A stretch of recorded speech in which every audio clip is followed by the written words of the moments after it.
హ్రీంకారాసనగద్భితానలసికాం సౌహక్లీం కళాంభిప్రతీం సౌవర్ణాంబరధారణీం వరసుధాధౌతాం త్రినేత్రోజ్వలాం వందే పుస్తకపాశమంకుశధరాం స్రగ్భూషితాముజ్వలాం త్వాం గౌరీం త్రిపురాం పరాత్ ప్రగలాం శ్రీచక్ర సంచారిణీం. ఓం శ్రీ బెజవాడ కనకదుర్గాదేవ్యై నమః. శ్రీ దుర్గామల్లేశ్వరాభ్యాం నమః. చాలా మందికి కొన్ని అనుమానాలు ఉంటాయి. ఏమంటే మేము నిత్యం పూజ చేస్తున్నాం ప్రతిరోజు కూడా, అయినా సరే మేము కోరుకున్న కోరికలు తీరడం లేదు. ఎవ్వరు ఏ పూజలు ఏ రోజు కూడా చేయనటువంటి వాళ్ళందరూ కూడా చాలా సుఖంగా సంతోషంగా జీవితాన్ని గడుపుతున్నారు. మరి మాకొచ్చేసరికి ఇల్లు లేదు, స్థలాలు కొనుక్కోలేకపోయాం, అలాగే మా పిల్లలందరూ కూడా మంచి ఉద్యోగాల్లోకి రాలేకపోయారు, పెళ్ళిళ్ళు అనేటటువంటి కొంతమందికి బ్రేక్ అయిపోయినాయి. ఇలాంటి రకాల సమస్యలు. ఈ సమస్యల కోసమని మేము కొంతమంది జ్యోతిష్కుల దగ్గరికి వెళ్తే వాళ్ళు రెమెడీస్ పేరుతో లక్షల రూపాయలని మా దగ్గర నుంచి తీసుకొని హోమాలు చేశారు, ఆ తర్వాత పూజలు జరిపించారు. ఇవన్నీ కూడా జరిగినాయి. అయితే మరి మాకు ఫలితాలు ఎందుకు రావడం లేదండి అనేటటువంటి డౌట్ చాలా మందికి ఉంటుంది. అది కేవలము దానికి ఆన్సర్ ఏంటంటే మీ తప్పే. ఎలా అంటే ఎవరు చెప్పరు ఎవరు మంచి గురువులు ఎవరు చెడ్డ గురువులు. మంచి గురువు ఎప్పుడు కూడా నేను మంచి గురువుని అని చెప్పుకోడు, అసలు నేను గురువునే అని చెప్పుకోడు ఆయన. షిరిడి సాయినాథుడు, దత్తాత్రేయుల వారు, నాథ సాంప్రదాయంలో వీళ్ళంతా మత్స్యేంద్రుడు, వీళ్ళంతా కూడా శ్రీపాద వల్లభుడు వచ్చి గురుదేవులు రెండవ అవతారమైనటువంటి దత్తాత్రేయ రెండవ అవతారమైనటువంటి నృసింహ సరస్వతి స్వాముల వారు వచ్చి నేను నీ గురువును, నా దగ్గరికి రా, నేను నీ సమస్యలు తీరుస్తానని ఎక్కడన్నా చెప్పినట్టు గురు చరిత్రలో ఉందా, లేదా శ్రీపాద వల్లభ చరిత్రలో ఉందా? చెప్పుకోరు. ఎవర్రా పబ్లిసిటీలు చేసుకుంటారంటే బయట ఏమీ లేనటువంటి వాళ్ళు పొట్టకుట్టి కోసం వచ్చినటువంటి వాళ్ళు పూజారులు, జ్యోతిష్కులు, సాధువులు, పీఠాలు ఆశ్రమాలు పెట్టి సాధువుల కింద ఉంటారు. వీళ్ళు ఎన్నటికీ కూడా ప్రవచనకారులు, వీళ్ళంతా ఎన్నటికీ కూడా గురువులు కాలేరు వీళ్ళు. ఎందువల్లంటే గురువు అంటే ఏంటి? పరమహంస యోగానందుల వారు యోగదా సత్సంగ అధ్యక్షులు, గురుదేవులైనటువంటి మహావతార్ బాబాజీ గారి శిష్యులైనటువంటి లహరి మహాశేషుడు శిష్యుడు యుక్తేశ్వర బాబాజీ, యుక్తేశ్వర బాబాజీ యొక్క శిష్యుడు పరమహంస యోగానందుల వారు, వారి శిష్యులు శాంతానందగిరి గారు. ఆ శాంతానందగిరి వారు మా గురువు గారు, వైఎస్ఎస్ రాంచీలో ఉంది. వీళ్ళంతా కూడా మరి అన్ని ఆనంద మార్గ ప్రభాత్ రంజన్ సర్కార్ గారు, తర్వాత ఈ యొక్క రమణ మహర్షుల వారు, మాణిక్ మహారాజ్, వీళ్ళంతా కూడా కలుస్తూ ఉండేవారు. మరి వీళ్ళని యోగులు అనాలా, వీళ్ళని గురువులు అనాలా? మరి అలా కాకుండా మీరు ఎవరి దగ్గరికి వాళ్ళ దగ్గరికి వెళ్ళి సమస్యలు పరిష్కారాలు చెప్పమంటే వాళ్ళ బ్రతుకులే వాళ్ళకి స్టాండర్డ్ లేదు, వాళ్ళ జీవితాలే వాళ్ళు సరి చేసుకోలేకపోతున్నారు. మీకేం చేస్తారు? పరమహంస యోగానందుల వారు మాత్రం క్లియర్గా చెప్పారు, what is the definition of a guru అని. A guru should be designated by the God.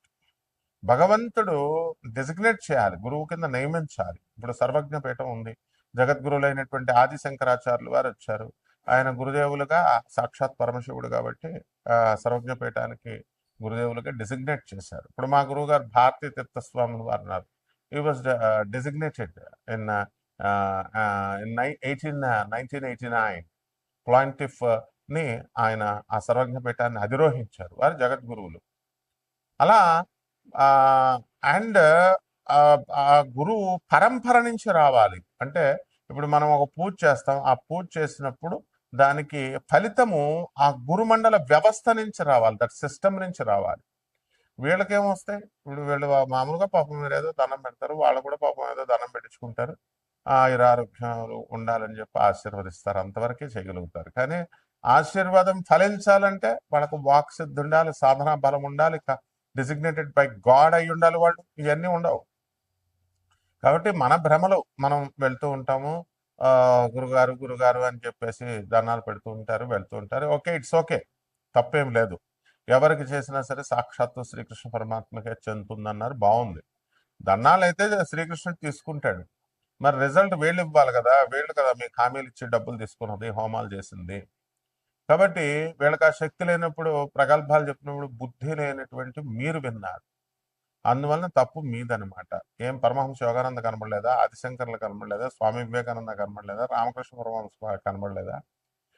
Prabhat Ranjan ఆనంద సర్కార్ ఆనందముక్తి గారు కనబడలేదా? పరమహంస యోగానందల వారు కనబడలేదా? వినరు మీరు. చెప్పినా వినరు.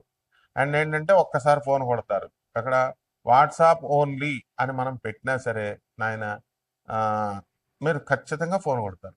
ఫోన్ కొట్టి గురుగారండి ఇంకా గురుగారు బాత్రూంలో ఉన్నారో లేకపోతే ట్రావెలింగ్లో ఉన్నారో పూజలో ఉన్నారో కాలేజీలో ఉన్నారు నేను యూనివర్సిటీలో ఉన్నాము ఏం చూడరు ఇక మీరు.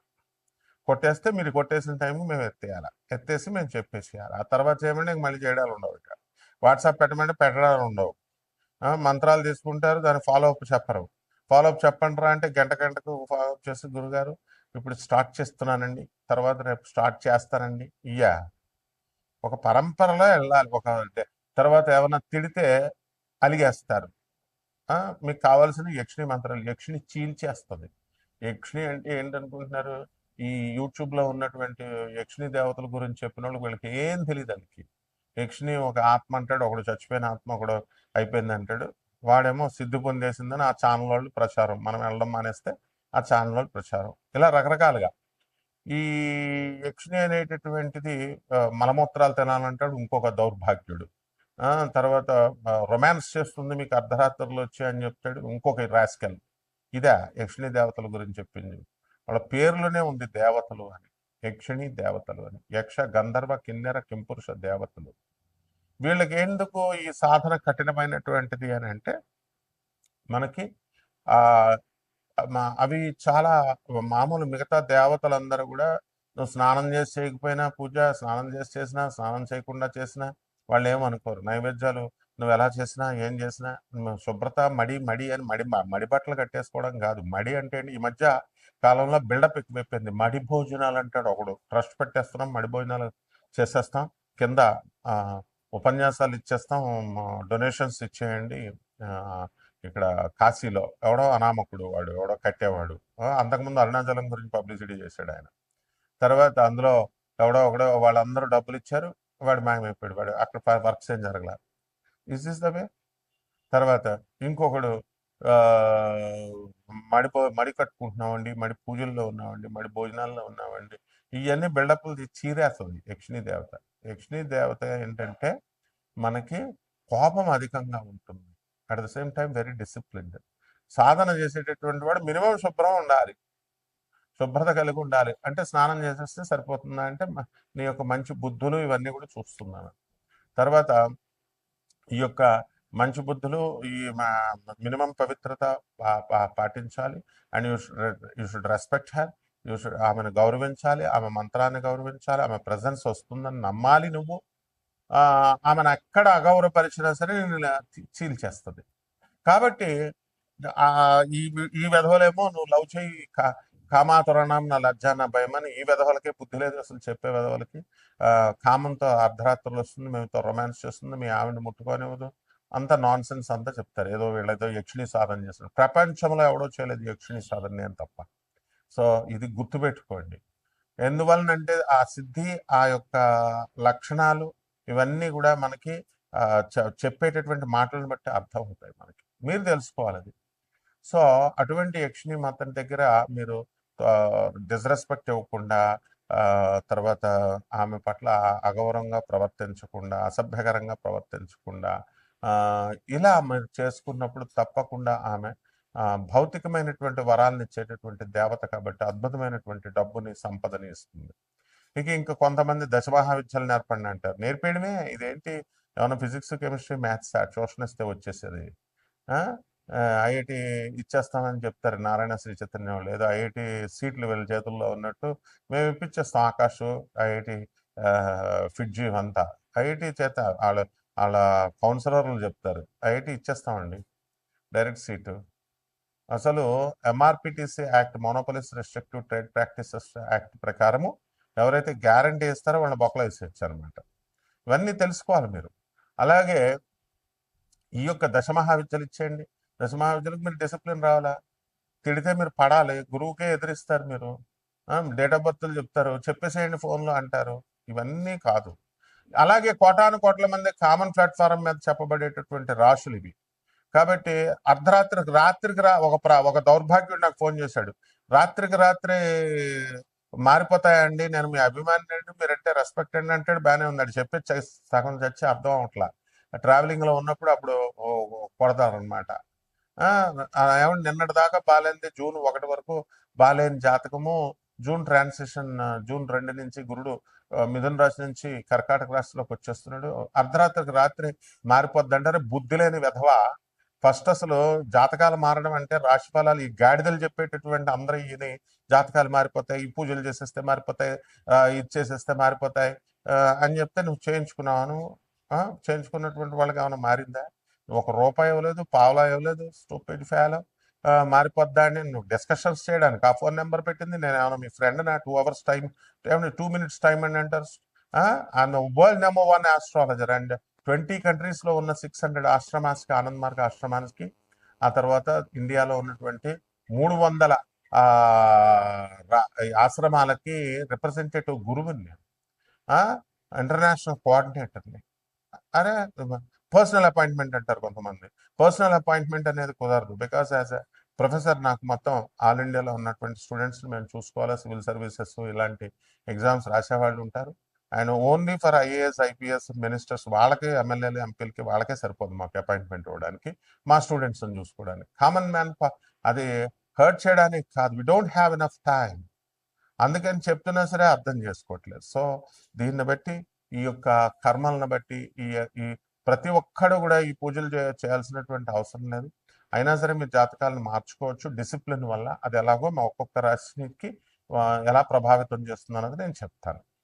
కుంభరాశి. ఈ కుంభరాశి వారి జాతకం అదిరిపోతుంది అనమాట. ఇంకా అదిరిపోద్ది. ఒక వ్యక్తి అడుగుతాడు, ఏమంటే రాత్రికి రాత్రి ఎలా మారిపోద్దండి అని. అవన్నీ నీకు ఎందుకే?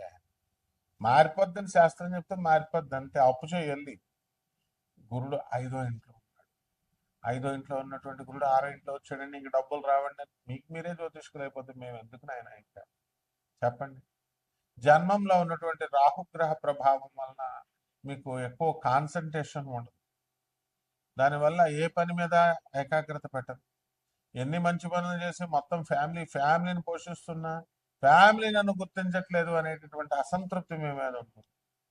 ఉద్యోగాల్లో ఇన్సెక్యూరిటీ అనేటటువంటిది లేదు. సెక్యూర్డ్ భావంతో ఉద్యోగం బ్రహ్మాండంగా చేస్తారు. అలాగే ఈ కుంభరాశి వాళ్ళు వేరే వేరే వృత్తులు ఎత్తుక్కుంటూ ఉంటారు, వేరే వేరే వ్యాపారాలు ఎత్తుక్కుంటూ ఉంటారు, వ్యాపారాలు చేయాలని చాలా ట్రై చేస్తూ ఉంటారు. అవన్నీ కూడా జూన్ 2, 2026 సంవత్సరం తర్వాత అవడం జరుగుతుంది. అలాగే ఈ కుంభరాశిలో ఉన్నటువంటి జన్మంలో ఉన్నటువంటి రాహుగ్రహ ప్రభావం వలన మిమ్మల్ని మీరే నమ్ముకోలేరు. కాబట్టి కాన్సన్ట్రేషన్ తక్కువ అవడం, ఇంకా మిమ్మల్ని మీరే నమ్ముకోలేని వాళ్ళు ఇతరులను ఏమి నమ్ముతారు చెప్పండి. అలాగే ధనస్థానంలో ఉన్నటువంటి శనిగ్రహ ప్రభావం వలన మీకు అధికమైనటువంటి ధనం ఇబ్బడి ముబ్బడిగా రావడానికి అవకాశాలు ఉంది. అంటే పెట్టిన ఉద్యోగం వల్ల వచ్చేయడం జరుగుతుంది. చేసే చోట ప్రతి చోట కూడా జీతాలు ఇవ్వడం జరుగుతుంది. ఈ రకంగా ఈ యొక్క కుంభరాశి వారికి అందరికీ కూడా ఆ షష్ఠ స్థితిగతుడైనటువంటి కేతుగ్రహ ప్రభావం వలన మీరు విదేశీ సంబంధమైనటువంటి ఎక్స్పోర్ట్స్, ఇంపోర్ట్స్, బిజినెస్లు అన్నీ కూడా బ్రహ్మాండంగా మీరు సాధిస్తారు.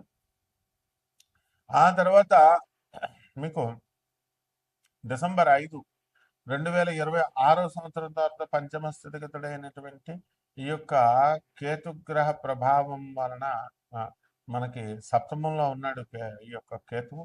మరి షష్ఠ స్థితిగతుడు అవుతాడు. దాని తర్వాత మీకు అన్నీ కూడా బ్రహ్మాండంగా ఇంటర్నేషనల్గా మీరు ఎదగడము, ఆ తర్వాత ఇతర దేశాల నుంచి మీకు లాభాలు కలగడము, ఎక్స్పోర్ట్స్, ఇంపోర్ట్స్, బిజినెస్లు ఇవన్నీ జరుగుతాయి. ఇప్పుడు సప్తమ సెల్లో ఉన్నటువంటి కేతువు కూడా మీకు మేలు చేస్తాడు. కానీ భార్య యొక్క ఆరోగ్యం గురించి మీరు ఎక్కువగా ఆలోచించడము ఇలాంటివన్నీ కూడా చేయడం జరుగుతాయి. అలాగే ఏ నైట్స్ జరుగుతుందో కాబట్టి మీరు ఎన్ని మంచి పనులు చేస్తున్నప్పటికీ కూడా మీకు ఆ మంచి పేరు అనేటటువంటిది మీకు రాదనమాట. కాబట్టి అయినప్పటికీ కూడా నిరాశపడకుండా జాగ్రత్తగా చేసుకోండి.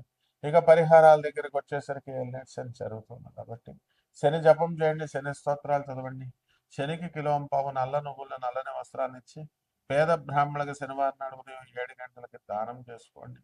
అలాగే 8, 7 కుదరకపోతే 8కి. అలాగే దశమహావిద్యల్లో ఒకటైనటువంటి ఈ యొక్క మహాకాళి అమ్మవారి యొక్క మంత్ర జపాన్ని, ఆమె యొక్క మంత్రాన్ని జపించడం ద్వారా బ్రహ్మాండంగా ఉంటుంది. ఒక జమ్మి చెట్టుని కానీ, జుబ్బి చెట్టుని కానీ, రావి చెట్టుని కానీ మీ ఇంట్లో పెంచండి. కుండీలో వేసి చక్కగా తులసి చెట్టు పూజ చేస్తున్నట్టుగా పూజ చేయండి, బ్రహ్మాండంగా ఉంటుంది. ఆ తర్వాత కొంచెం అది పెద్ద అయిన తర్వాత బయటకు తీసుకెళ్ళి వెదురు కానీ, దాన్ని పెంచుతారు కానీ, నీళ్ళు ఎప్పుడు పోస్తూ ఉండాలా. అది పెరుగుతున్న కొద్దీ ఎంత బాగా పెరుగుతుంటే అంత పైకి మీరు రావడం అనేది